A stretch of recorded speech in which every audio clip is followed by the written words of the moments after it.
How many of you have heard the word GCCs? Okay. So GCCs are global capability centers, right? Generally for top-notch companies across the world.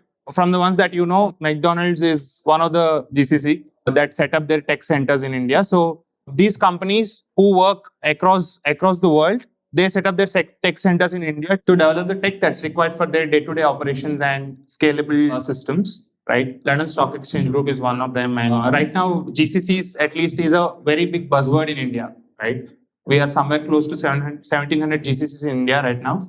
That is expected to grow to 2,500, 2,600 in the next 5 years' time. Right, so really grateful for having you here today, sir. Just want to understand from if you can break down what GCCs are students, and we can start off from there. Absolutely. If you were to look at your mobile, they used to have this big a kit, which was called, a WAP protocol unit, which is called wireless application protocol. So you used to make calls like that. And of course, the first phones that we saw was the Siemens, which itself was a handset like this. So of course, it moved on fairly well. But the reason I was wanted to tell that it was around the time wherein the first of the words BPO came by, right? Which means companies internationally, with the advent of internet and that gaining a lot of ground. So you had the first of the players coming by. GE was one such establishment which covered the coverage of a lot of international institutions to set shop in India, which means they did not themselves set up a dedicated unit. It was through GE a lot of organizations were to come by. So if you were to look at a GE floor at that point of time, if they had 10 different floors and probably a lot of different avenues, one company within, or rather one floor within that was dedicated to Citibank, or one floor was dedicated to American Express and the likes. That's how the advent came by. And of course, Citibank was one of the first which said that, we will set up our own center. You had American Express, you had HSBC, which was there. And then Bank of America came by next. At that point of time, it was only rocks. You had the legacy cyber security, the cyber city building. You had, the NIFT was there. And of course, then you had TCS, which was set up. And then one of the first, when Raja Mindspace came by, Bank of America was the first unit that actually came by. And in fact, I was a part of the initial leadership in Bank of America. So when we talk about the GCCs, so very easily defined, the term is the Indian arm, either pertaining to technology or to operations or to backend, to support that sort of a work. Any center that is set up here is called a global capability center. And of course, the advent, it took off really well. So it took off well on three fronts. On one front, you have the service delivery companies. When we talk about the service companies, Tata Consultancy, Wipro, Cognizant, Capgemini. Basically, when you look at all the companies, I refer to GE as well, right? So these companies actually support a multitude of these companies. And BFSI, when I talk about it, almost 40 to 50% of the work that any of these major companies do, they do it for us, which means for the banking or financial services companies. To do any work in India, whether it started off with the call centers, then it moved to some back-end processing, what we call as simple rule-based transactions, then getting onto more complex, which means requiring judgment, and it covers. And now we're getting at a lot of analytical things. We're moved up the chain, but that's how it actually started off. And the other hand, technology followed suit. And when we say technology followed suit, because any operations cannot be complete without technology, right? So what happens is the industry itself changes almost every 5 to 7 years. When I say changes every 5 to 7 years, if there was an account opening process, right? In Bank of America in 2005, I had almost a 500-member team just doing account opening for all the customers in Bank of America, which means I had a team of about 280 in Hyderabad and 200 in Gurgaon. The team by 2011 was down to 15 people. Why? One is basically, and in 2005, we used to say that we require a week to open an account. That was the turnaround time or the SLA that we promised. But by 2011, all that work of opening hundreds of thousands of accounts were done by this only 15 people. Were not even done by this 15 people. And the turnaround time was you submit your documentation, your account is opened immediately. And if you have a problem, then we will resolve it in about 24 hours. The reason is automation. People study the entire process to really look at the mapping. That is the work that is done by the operations team and by the business analysts, and then take it to technology to build systems. And what happened was we converted everything into online. People didn't have to go to a branch. And what it means, it doesn't lead to loss of jobs. On the contrary, it creates a lot of jobs. Right? So let me step back into the world of GCCs again. So the reason I was talking about the BFSI sector is basically you have a lot of different arms in any of these. On one hand, you have the core or the domain. For banking, it is, banking and financial services, it will be the banking knowledge, the financial services domain. In healthcare, it will be obviously getting to know, elements of plant or elements of, the physical dynamics. So huge amount of research happens there. And that's today almost like the number 2 as far as the GCCs are concerned.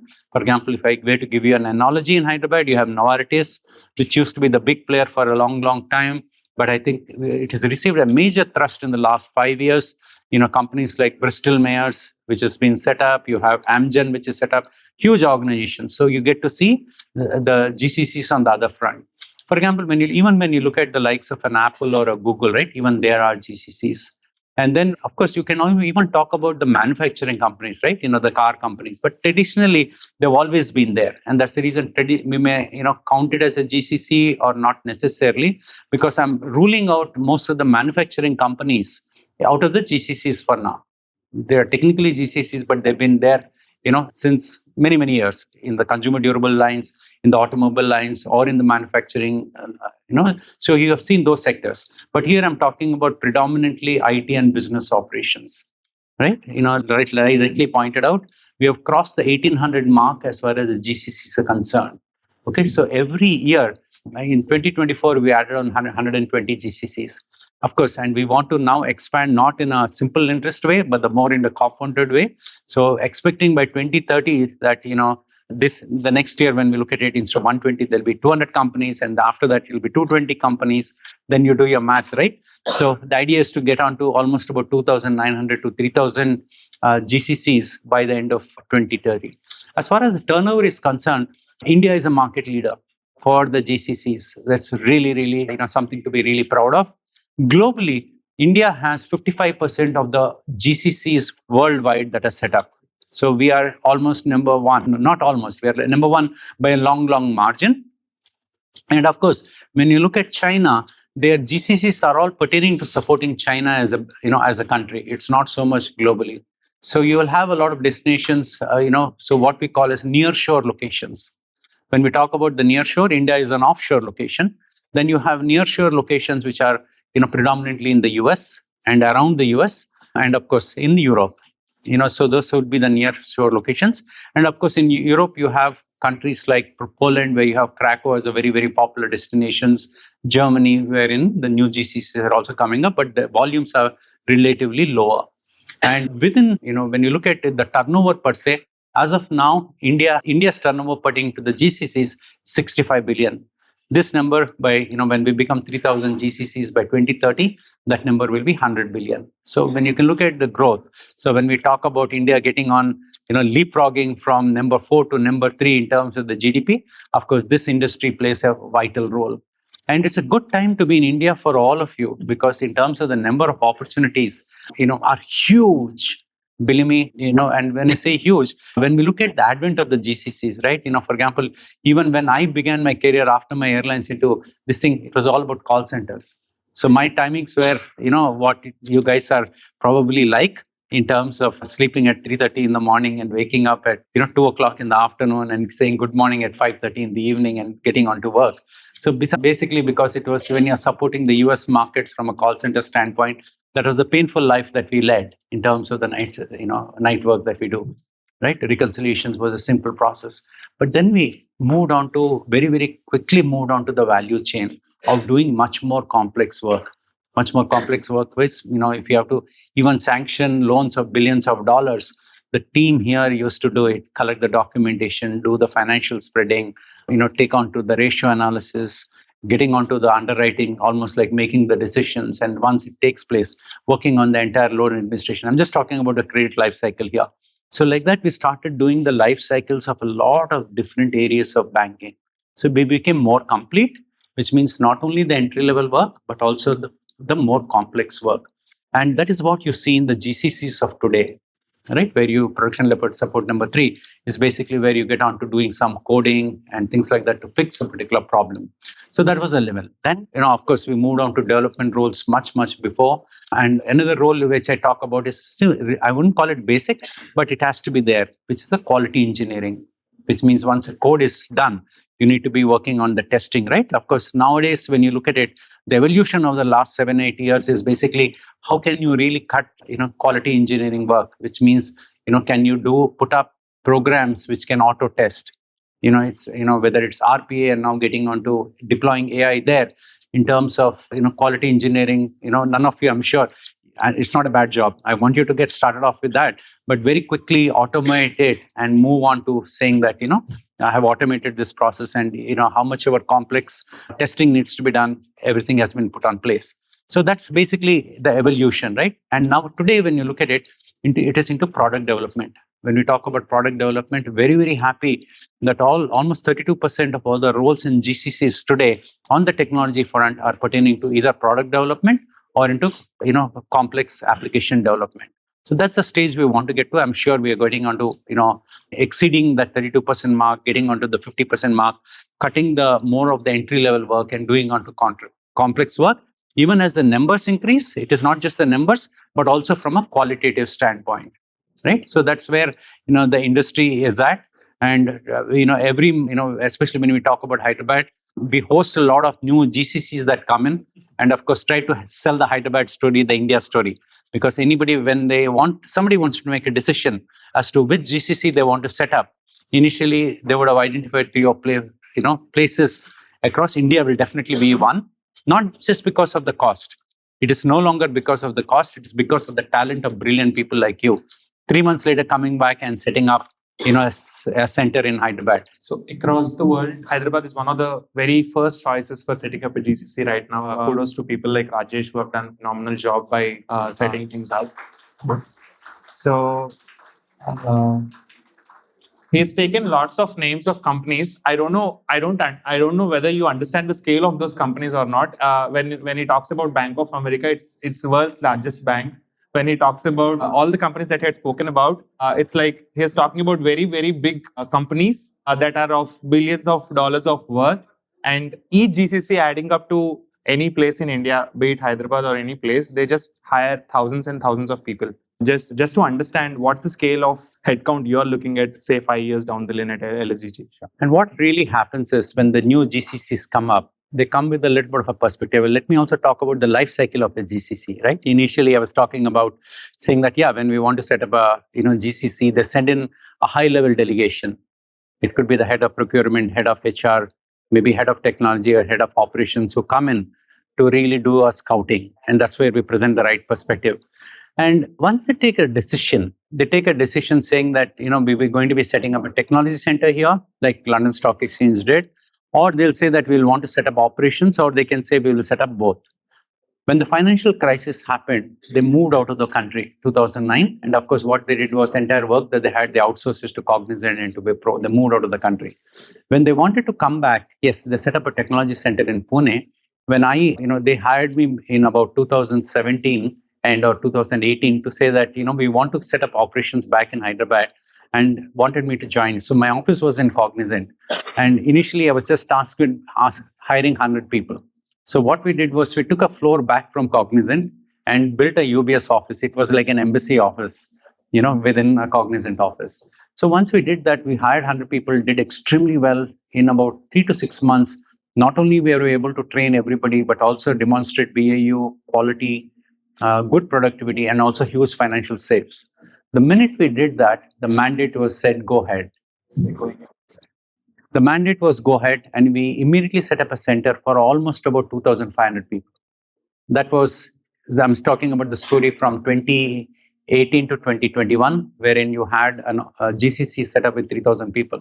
And about a few months back, you would have seen the announcement that UBS is take up a newer facility and bringing in 5,000 people more. So when the numbers actually start up, nobody will make grand announcements.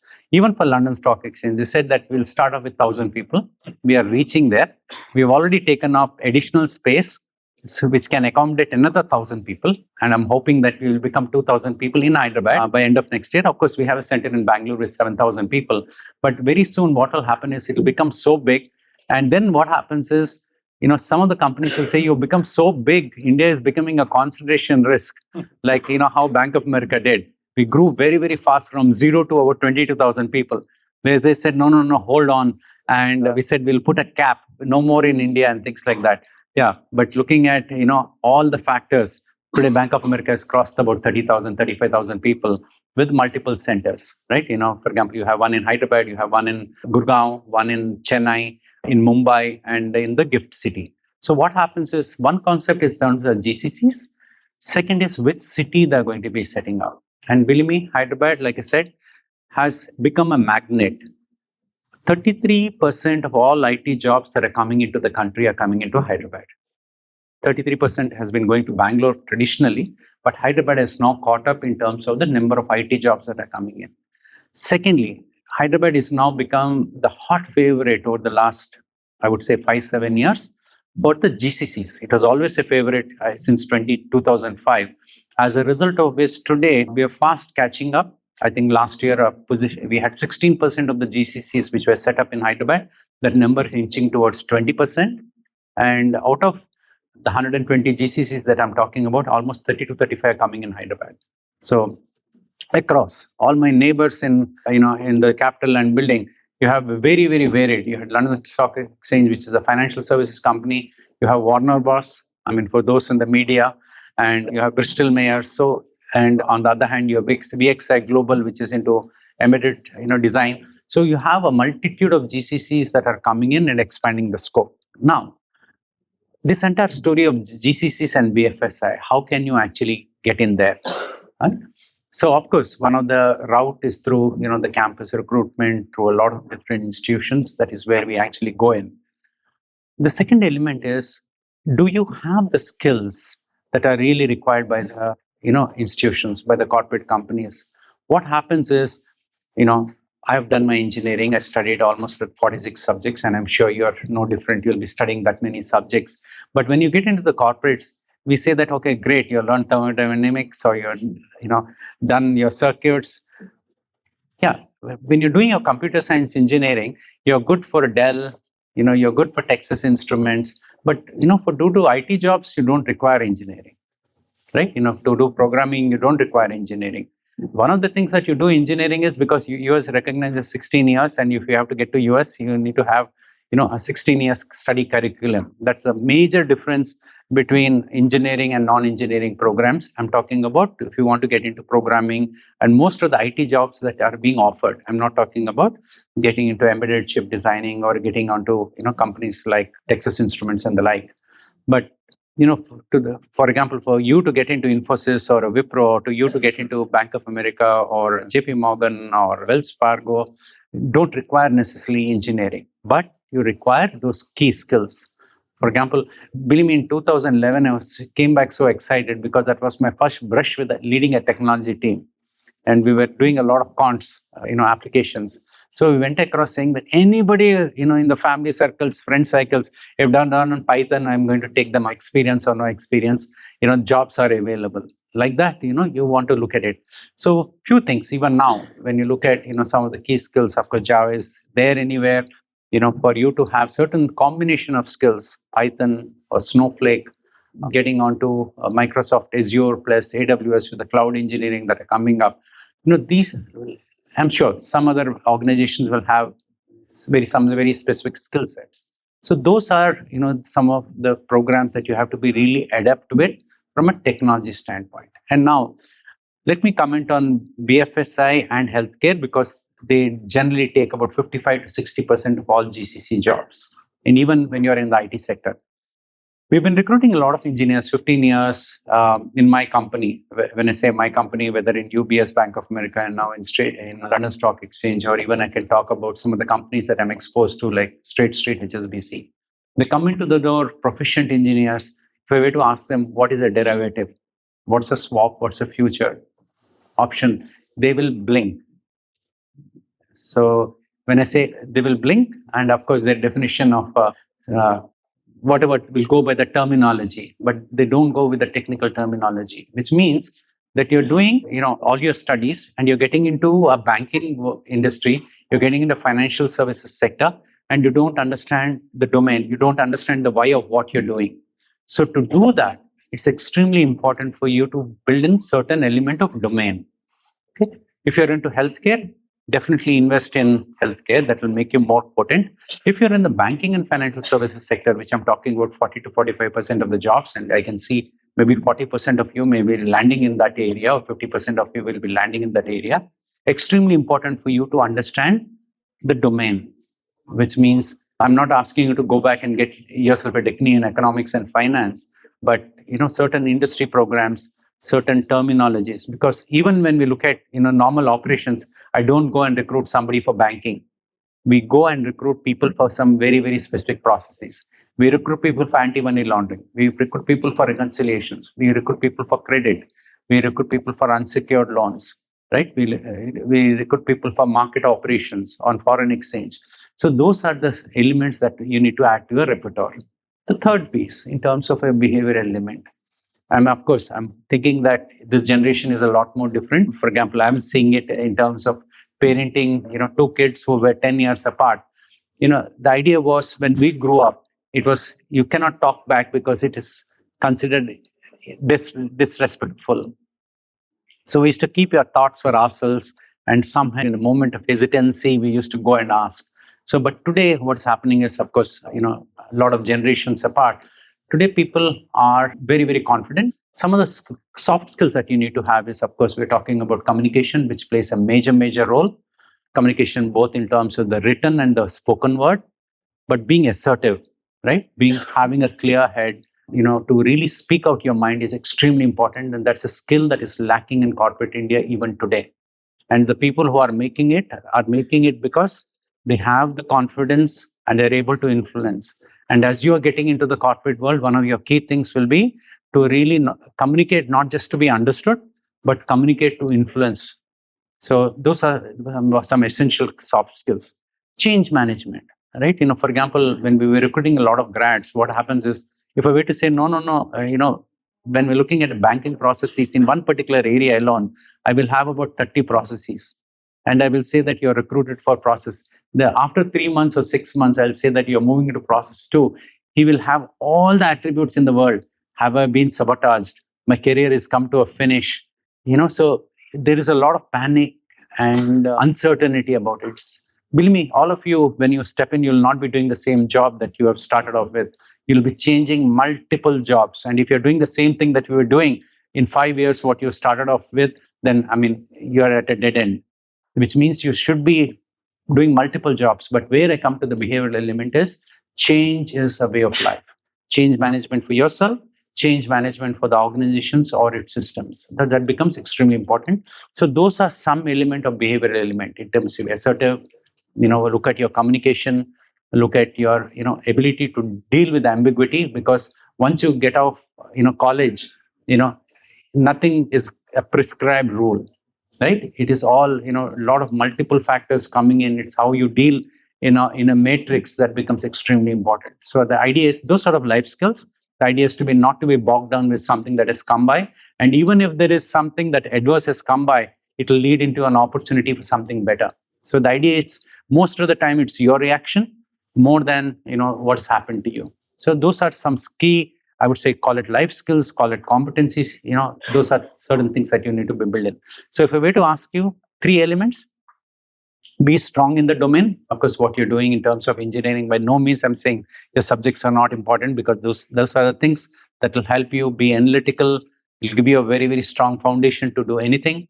But definitely look at 3 aspects. The applied part. What makes it different in terms of some of the best institutions vis-a-vis some of our old, way of rote learning is predominantly your applied element. And for example, even when we do programs in IIM and all, we generally see the class lectures are for just about 3 to 4 sessions. They're done by 12:30, they're done by 1 o'clock.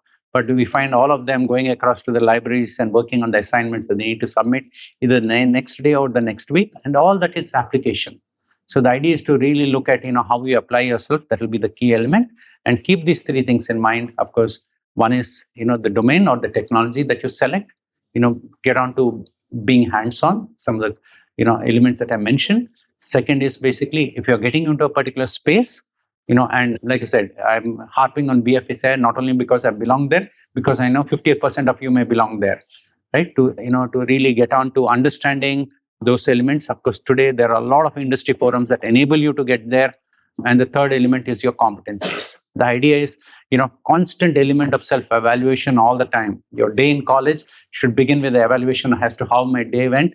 And of course, even when I'm talking to each other, I want all of you to visualize as to how you're going to come here and talk. I'm sure you're doing that. But the idea is, in terms of the role plays, they should be doing it practically everyone, which means even if it is a lecturer who's doing it, so saying that, not that you have to turn a lecturer, but can you come over and deliver it the same way that he has delivered? Because teaching helps you learn even better, right? When you teach somebody, you learn more. So the idea is to get on to that element, do your constant role plays, even if it is communication, saying that anything that can be communicated in 15 lines, can you communicate in 2 lines? Open to any questions.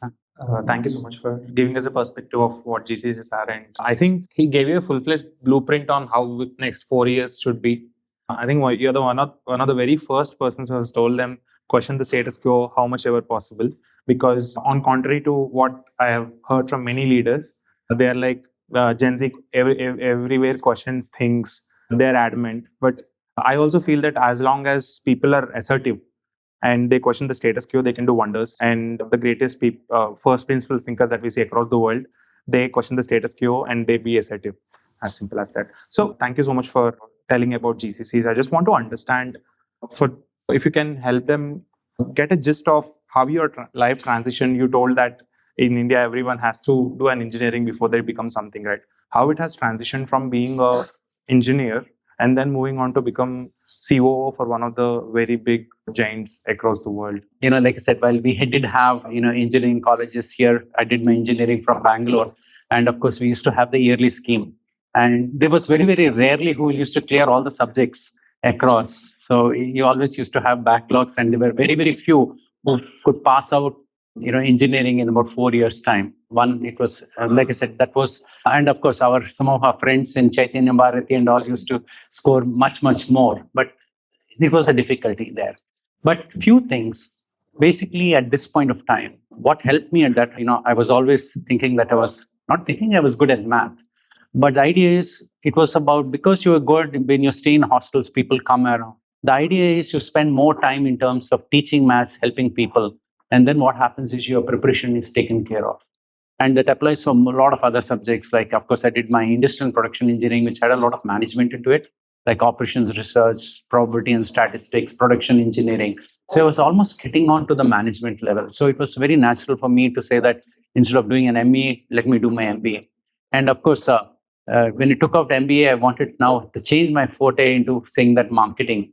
Because obviously, at that point of time, finance, HR, or production did not seem too interesting to me. And that's where I got onto. And believe me, when I was doing my MBA, I was more a lecturer than a student, which means saying that, there were a lot of subjects which I did in my engineering. So I started teaching operations research and all. And that also gave me an opportunity, because the guy who was teaching operations research also was running a program for MBA entrance. So I started teaching MBA students. And of course, in my second year of MBA, I started writing entrance of all the examinations, topping every entrance at that point of time. Of course, not joining because I was already in the second year. So my emphasis again in terms of, don't do it for the marks, do it for the mastery. And like I said, when you start ventilating what you have learned, you'll always gain a lot more rather than keeping your thoughts to yourself, which could mean mentoring, which could mean teaching, or whether it could mean sharing. And of course, today, all of you have brilliant platforms like hackathons that you can really try on to exhibit, to really test what you have learned. So in those days, we did not have too many. So we really had to hit the road physically to do anything, which you don't have to do. So my thing is to definitely leverage that. And of course, like I said, I talked about my little bit of a background in consumer durables and then in the airline industry. The idea is also to forget about a new job within the same company. You may not even know which industry that you will work with. You will be changing industries midstream. So even as you specialize in certain areas, be open to learning, be open to finding out new things in terms of what is really happening. Because in a lot of interviews and all, suddenly you will be asked, believe me, way back, one of my failings has been in an interview to be asked about what is roaming. Keep your mind open, try to pick up new things, even if it is one term a day, it will really help. Take the concept of skin, swim, and dive, what it actually means, wherein a particular term, a new concept that comes by, get a little bit of a cursory understanding. Okay, so you know what the term means, what it signifies, and you understand the background. The second element is where you want to swim, which means you spend certain time and want to, understand the end to end of it. The third element is the dive, which means you really want to go, do a complete deep dive, get a mastery over it. So that's something that, I think has helped me in great stead. And the idea is to continuously doing it all the time. How do you look at, search optimization for any other websites? Those are the elements that I would definitely want you to get in. It's all around you. It's not your actually nothing in your curriculum, but the element of digital marketing and how it impacts is going to be extremely useful.